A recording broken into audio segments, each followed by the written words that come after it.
Probudite se, prijatelji, generaciju. Pa dobro vam jutro, prijatelji, dobro jutro, generaciju. Da li ste se lepo naspavali i da li ste sanjali nešto lepo? Novi dan se probudio, život ide naprijed. Da li ste, drugari moji, pobedili ili izgubili?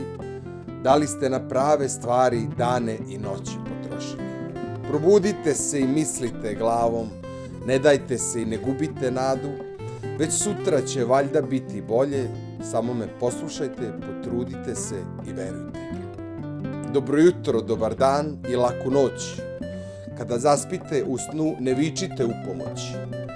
Već kad se probudite, pređite na dela, uradite sve za životne želje i ostvarite.